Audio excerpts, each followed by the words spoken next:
ద్వితీయోపదేశకాండం 2:7 డిట్రోనమీ చాప్టర్ 2:7, నీ దేవుడైన యెహోవా నీకు తోడై ఉన్నాడు, నీకేమీ తక్కువ కాదు.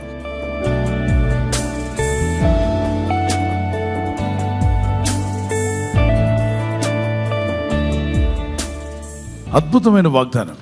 నీ దేవుడు నీకు తోడై ఉన్నాడు గనుక నీకేది తక్కువ కాదు. అబ్రహాముకి విస్తారమైన ఆస్తిని దేవుడు ఇచ్చాడంట. ఎందుకంటే దేవుడిని ఆశ్రయించాడు, దేవుడిని తోడుగా పెట్టుకుని నడిచాడు. యాకోబు దారిలో వెళ్తున్నప్పుడు ప్రార్థన చేసుకుంటాడు. చక్కని ఒక రాయి పెట్టి, ఓ దేవా, నేను వెళ్ళే మార్గంలో నాకు ఉద్యోగము, ఇల్లు, తినడానికి ఆహారం, కట్టుకోవడానికి వస్త్రము ఇచ్చినట్లయితే నాకేం తక్కువ కాకుండా నువ్వు చూసుకుంటే, నాకేమీ తక్కువ కాకుండా నువ్వు చూసుకుంటే, నాకు వచ్చిన నేను సంపాదించిన ప్రతి దాంట్లో దశమ భాగం నీకు ఇస్తాను. అప్పుడు దశమ భాగం గురించి బైబిల్లో బైబిలే లేదు అప్పుడు. కానీ అప్పుడు అంటాడు, నేను దశమ భాగం ఇస్తాను. పునాదిగా వేసిన ఈ చిన్న రాయి ఉందే, ఈ రాయి దగ్గర నేను మందిరం నిర్మిస్తా. యోసేపు తాను వెళ్తున్న మార్గమంత్రులు దేవుడు తోడుగా ఉండబట్టి దేవుని హస్తం తోడుగా ఉన్న యోసేపు వర్ధిల్లేను అని రాయబడింది. యెహోవా అతనికి తోడై ఉండెను, అతడు చేసినదంతయు అతని చేతిలో యెహోవా సఫలము చేసిననియు అతని యజమానుడు చూచినప్పుడు. దేవుని హస్తం అతనికి తోడుగా ఉన్నందున ఏదియూ తక్కువ కాకుండా అతనిని దేవుడు ప్రిజన్ టు ప్రైమ్ మినిస్టర్ చేశాడు. ఒక ప్రిజన్లో జైలర్గా ఉన్నటువంటి వ్యక్తి, జైల్లో ఉన్నటువంటి వ్యక్తిని తీసుకువెళ్ళి ప్రజలందరి ముందు ఆ దేశాన్ని ఏలేవాడిగా, ఏ ఆఫీసర్ అయితే ఇబ్బంది పెట్టాడో ఆఫీసర్లందరికీ తలమానికంగా దేవుడు నిలబెట్టి తలగా చేసి ఆ దేశానికి ఒక ఏలువాడిగా చేశాడు, దేశాధిపతిగా చేశాడు. యోసేపు తన దేవునికి ప్రార్థన చేసుకుంటూ ఉండేవాడు. దేవా, నాకు ఈ కష్టాలు వచ్చాయి, ఎందుకు ఈ కష్టాలు పెట్టావని దేవుడిని ప్రశ్నించలా. మనలో ప్రతి ఒక్కరు ప్రతిదానికి ప్రశ్నించడమే. ఎవరి మీద? దేవుని మీద. మనకు కలిగిన ప్రతి కీడు, ఏ చిన్న నష్టం కలిగినా, ఇబ్బంది కలిగినా దేవుడిని అంటున్నావంటే నీవు దేవుని వాక్యానికి విరుద్ధంగా మాట్లాడుతున్నావు. యోబు జీవితంలో ఎన్ని కష్టాలు వచ్చాయి, ఎన్ని బాధలు వచ్చాయి. ఒక్క మాట అయినా దేవునికి విరోధంగా మాట్లాడా? పిల్లల్ని కోల్పోయాడు, 10 మంది పిల్లల్ని. బాధల్లో పడ్డాడు. ఒకవైపున చర్మరోగం వచ్చేసింది, తనకు రోగము, నష్టము అన్నీ కలిసి కట్టుకొని ఒకసారి వచ్చి పడ్డాయి. కలలో కూడా ఊహించలేదు ఎవరు, తన శత్రువులు కూడా ఊహించలే అలా నష్టపోతాడని. అలాంటి భయంకరమైన బాధల్లో యోబు ఒక మాట అంటాడు, నేను ఈ లోకానికి వచ్చినప్పుడు ఏమీ తీసుకొని రాలేదు, అన్నీ నష్టపోయినాడు, ఒక్కసారి ఒక్క మాట కూడా దేవుడు అన్యాయం చేశాడని అనలేదట. ఈరోజు నేను ఒక మాట చెప్తున్నాను, కష్టము, బాధ, ఇబ్బందులు వచ్చినప్పుడు వాటిని సరి చేసుకోవడానికి ప్రయత్నం చేయి, వాటిని బాగు చేసుకోవడానికి ప్రయత్నం చేయి. ఎవరికి ఇబ్బంది కలిగించినా దేవుణ్ణి వేడుకుంటూ ఉండు, ప్రార్థిస్తూ ఉండు. ఒక టైం వస్తుంది, పైన ఉన్నవాడు చూస్తూ ఉన్నాడు, ఆయన చూస్తూ ఊరుకోడు. కానీ న్యాయం తీర్చువాడు, బాధపరచువాడు వారికి ఆయన న్యాయం తీర్చువారు, కష్టాల్లో ఉన్నవారిని ఆయన కనికరించువాడు, కృంగిపోయిన వారిని లేవనెత్తువాడు, ఇబ్బందుల్లో బంధకాల్లో ఉన్న వారికి విడుదలిచ్చేవాడు, గుడ్డి వారికి కనులు తెరవజేయవాడు, ఆకలి గురిన వారికి ఆహారము దయచేయవాడు, బంధకంలో ఉన్న వారిని విడిపించువాడు, నడిపించువాడు, పరదేశులను కాపాడువాడు, తల్లిదండ్రులు లేని బిడ్డలకు తల్లిగా తండ్రిగా ఆదరణ ఇచ్చి నడిపించే దేవుడు. దేవుని హస్తం మనకు తోడుగా ఉంటే ఒక రోజున తప్పనిసరిగా విడుదలను చూడబోతున్నావు, అద్భుతాలను చూడబోతున్నావు, సహాయమును పొందుకుంటావు. దేవుని చిత్తాన్ని నెరవేరుస్తున్న దేవుని బిడ్డ, నీ ఇంటికి సహాయం వచ్చును గాక, నీ జీవితంలోకి వెలుగొచ్చును గాక, నీ చీకటి పటాపంచలైపోవును గాక, నిన్ను ఆవరించిన కారు మేఘాలు, కారు మబ్బులు తొలగిపోను గాక, నీతి సూర్యుడని యేసు నీ పైన ప్రకాశించును గాక, నీ జీవితం వెలిగింపబడే రోజు వచ్చును గాక, నీ చుట్టూ ఉన్న భక్తులు నిన్ను చూసి నిజంగా దేవుడు నీకు తోడై ఉన్నాడు అని చెప్పుకునే రోజు రావచ్చును గాక, నీ శత్రువులు, నీ బంధుమిత్రులు, నీ వీధిలో ఉన్న వాళ్ళు కూడా నిజముగా వాళ్ళకి దేవుడి సహాయం పొందుకున్నారు, నిజముగా దేవుని సహాయం వారికి ఉంది అని చెప్పే రోజు రావాలన్న వారు దేవునికి స్తోత్రం చెప్పగలరా? ఒక చిన్న కీర్తన పాడుకుందాం.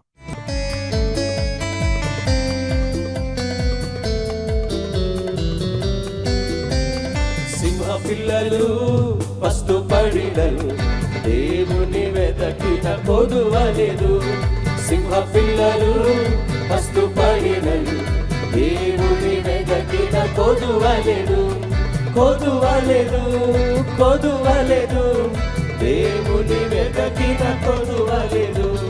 కొదువలేదు, కొదువలేదు, దేవుని వెతకిన కొదువలేదు. సింహ పిల్లలు పస్తు పడిడలు, దేవుని వెదకిన కొదువలేదు.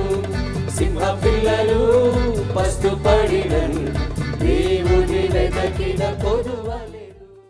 యేసు ప్రభు తన శిష్యులతో అన్నారు, మీరు వెళ్తున్నప్పుడు సువార్త ప్రకటించడానికి వెళ్ళండి, దయ్యములను వెలగొట్టండి, రోగులను స్వస్థపరచండి, సువార్త, దేవుని రాజ్యం గురించి సువార్త ప్రకటించండి. అయితే మీరు వెళ్తున్నప్పుడు జోలి తీసుకెళ్ళొద్దు, ఒక కర్ర తీసుకెళ్ళొద్దు, చెప్పులు కూడా అక్కర్లే, వెళ్ళండి. వారు వెళ్ళారు, సువార్త చేసి వచ్చారు. లాస్ట్కి ప్రభు ముగింపులో ఆయన శిలువ మరణానికి వెళ్ళే ముందు అన్నాడు, పేతురు, యోహాను, యాకోబు, నేను చెప్పానుగా అనేక గ్రామాలకు వెళ్ళమని, ఏమీ తీసుకెళ్ళొద్దనగా, ఏమీ తీసుకోకుండా మీరు వెళ్ళారుగా, మీకేమన్నా తక్కువ అయినా, మీకు ఏదైనా తక్కువ అయిందా, అక్కడ అన్నం లేని పరిస్థితి ఏర్పడిందా, అయ్యో సువార్త చెప్పడానికి వెళ్ళాను నాకు నీళ్ళు లేవే అనే పరిస్థితి ఏర్పడిందా, చలితో వణికిపోయానే సువార్తకు వచ్చిన నాకు అనే పరిస్థితి మీకు ఏర్పడిందా, మీకు ఆహార లోపం ఏమైనా వచ్చిందా, వస్త్ర లోపం వచ్చిందా, మీరు సువార్తకు వెళ్ళారు కదా, నేను చెప్పాను కాబట్టి వెళ్ళారు కదా, మీకు ఏదైనా తక్కువ అయిందా అని అడిగాడు యేసయ్య. మరియు ఆయన సంచియు జోలియు చెప్పులను లేకుండా నేను మిమ్మల్ని పంపినప్పుడు మీకు ఏమైనాను తక్కువ అయినా అని వారిని అడిగినప్పుడు వారు ఏమీ తక్కువ కాలేదండ్రి. సువార్తకు వెళ్ళిన దగ్గరంతా తన బిడ్డలను ప్రేరేపించి ఆ సువార్తగా ఖర్చులు ఇప్పించేలా దేవుడు చేశాడు. అక్కడ దేవుని పని చేయాలనుకుంటున్నావా, దేవుని చిత్తానుసారంగా జీవించాలనుకుంటున్నావా, దేవుడు తన దూతలను పంపి నీ పని జరిగించునుగాక. తప్పనిసరిగా కార్యాలు ఫలింపజేస్తాడు. యోసేపుకు దేవుడు తోడై ఉన్నందున అతడు చేసిన ప్రతి దాంట్లో సఫలుడయ్యాడు, ఫలించే కొమ్మగా సాక్ష్యం పొందాడు. ఈరోజు నీ జీవితంలో కూడా ఏ మంచి పని చేస్తున్న దానిలో సఫలం అవ్వాలన్నది దేవుని చిత్తం అని నమ్మితే చేతిని పైకెత్తగలరా? నీవు నాకు తోడుగా రావాలి ప్రభా అన్న వారి చేతిని పైకెత్తగలరా? కళ్ళు మూసుకొని ప్రార్థన చేద్దాం. ఎవ్రీబడి ప్రే. ప్రభా నీ సన్నిధి నాతో రావాలి. Father lord, I need your presence. ప్రభా నీ సన్నిధి నాకు కావాలి తండ్రి. వేర్ ఎవర్ ఐ గో, నేను ఎక్కడికి వెళ్ళినా, yes you are with Joseph, నీవు యోసేపుతో ఉన్న రీతిగా, and you made him a fruitful branch. నీవు ఆయనను ఫలించేటి కొమ్మగా చేశావు. when you are with Jacob, నీవు యాకోబుతో ఉన్నప్పుడు తండ్రి, Lord you blessed him. నీవు ఆయనను ఆశీర్వదించావు. He went alone, అతడు ఒంటరిగా వెళ్ళాడు. he was nothing, అతని వద్ద ఏమీ లేదు, but you gave him everything. కానీ నీవు ఆయనకు సమస్తమును ఇచ్చావు. nothing was lack. అతనికి ఏమీ కొదువ కాలేదు. Father, you said to go to God, preach the gospel. ప్రభువా మీరు అన్నారు నువ్వు వెళ్ళి సువార్త ప్రకటించండి, nothing will be lack. మీకు ఏది కొదువ ఉండదు. The same thing Lord we pray today. అదే విధంగా ఈ రోజు ప్రార్థిస్తున్నాం తండ్రి. Anybody who depends on you, నీపైన ఎవరు ఆశ్రయించినా, anyone is crying in front of you, నీ ఎదుట ఎవరు మొరపెడుతూ ఉన్నా, at your feet as we cry before you Lord, నీ పాదముల చెంత నీ ఎదుట మేము ప్రార్థిస్తూ we మొరపెడుతూ, know your presence will go with us. నీ సన్నిధి మాకు తోడుగా వస్తుంది. when you come with us, నువ్వు మాకు తోడుగా వస్తే nothing will be lack in our lives. మా జీవితాల్లో మాకు ఏది కొదువ ఉండదు. You are our good shepherd. నీవు మాకు మంచి కాపరివి. Lord, help us to be a good sheep for you. నీ కొరకు మంచి గొర్రెలుగా ఉండటకు మాకు You are నేర్పండి. our shepherd, Lord. ప్రభువా మీరు మా కాపరై You ఉన్నారు. shall supply all my needs. నీవు మా అవసరతలన్నీ తీరుస్తావు I తండ్రి. shall not be in want. నాకు ఏమీ కూడా తక్కువ కాదు. I shall not be in want. నాకేమీ లేమి కలుగదు. My Lord shall supply all my needs. నా ప్రభు నా అవసరతలన్నీ తీరుస్తాడు.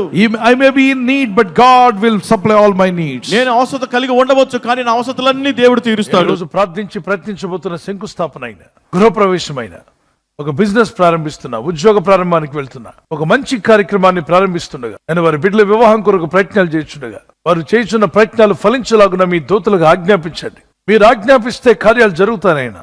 ప్రభు, ఎవరైతే అనారోగ్యం, బలహీనత అనే అంధకారంలో వారి జీవితం ఉన్నదో అటువంటి వ్యాధి రోగాలను వెళ్ళగొట్టి ఈ వెలుగును ఉదయింపచేసి నీ గాయపడిన హస్తంతో వారి క్రిటికల్ సిచ్యువేషన్ నుండి, వ్యాధి రోగముల నుండి, రోగ పడకల నుండి వారిని లేవనెత్తి స్వస్థపరిచి నీ సాక్షిగా వారిని వాడుకోనైనా. ప్రయాణం చేసి బయటికి వెళ్తున్న వారు మళ్ళీ తిరిగి క్షేమంగా ఇళ్లకు వచ్చేటకు సాయం దయచేయండి. మా ప్రయాణాల్లో నీ కాపుదలు ఇవ్వండి. ఎటువంటి యాక్సిడెంట్స్ కానీ ప్రమాదాలు కానీ గురి కాకుండా నీ కాపుదలు యేసు నామములో ప్రతి ఒక్కరికి కలుగునుగాక. ప్రతి స్థలంలో మేము ఫలించి నీకు మహిమ తీసుకురావాలి. కష్టమైన, నష్టమైన, ఇబ్బందులైన ప్రార్థించి విశ్వాసంతో నిన్ను ఆశ్రయించిన యోసేపు వలె మేము కూడా నిన్ను ఆశ్రయించి జీవించి కృపనిమ్మని యేసు క్రీస్తు పరిశుద్ధ నామములో అడిగి వేడుకుంటున్నాను పరలోకపు తండ్రి. ఆమేన్.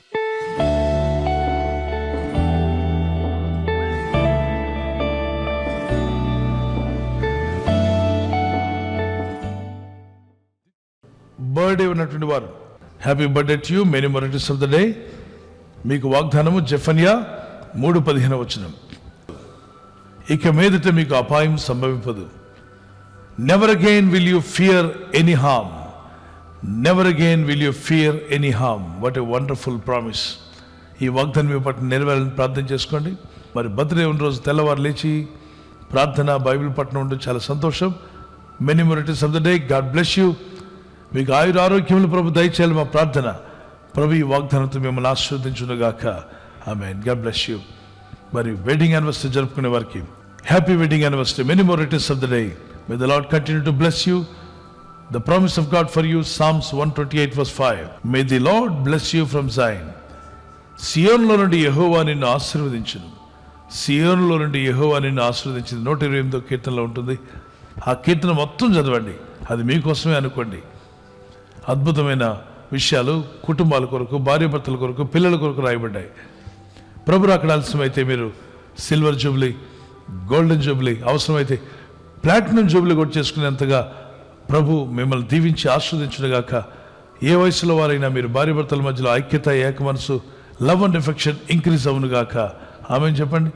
God bless you. ప్రభు మీ కుటుంబాలు దీవించాలని ఈ వాగ్దానంతో ఎత్తి ప్రార్థించండి. ఇద్దరు కలిసి ప్రార్థన చేయండి, కలిసి బైబిల్ చదవండి. It's a blessing for you. I'm praying for your life. God bless you. ఈ ఛానల్ మీరు సబ్స్క్రైబ్ చేసుకోవడం వలన 2 పనులు జరుగుతున్నాయి. ఒకటి, సువార్త జరుగుతున్నది, ఆత్మలు రక్షించబడుతున్నాయి. రెండవది, పేదలకు, అనాథలకు ఈ ఛానల్ ద్వారా సహకారం అందించడం జరుగుతుంది. మనం సబ్స్క్రైబ్ చేసుకోవడం వలన అందరికీ సహాయం చేసిన వారమవుతున్నాం. ఖచ్చితంగా ఈ యూట్యూబ్ ఛానల్ ను సబ్స్క్రైబ్ చేసుకొని బెల్ బటన్ ను క్లిక్ చేయండి. మీకు వెంటనే మెసేజెస్ పంపబడతాయి.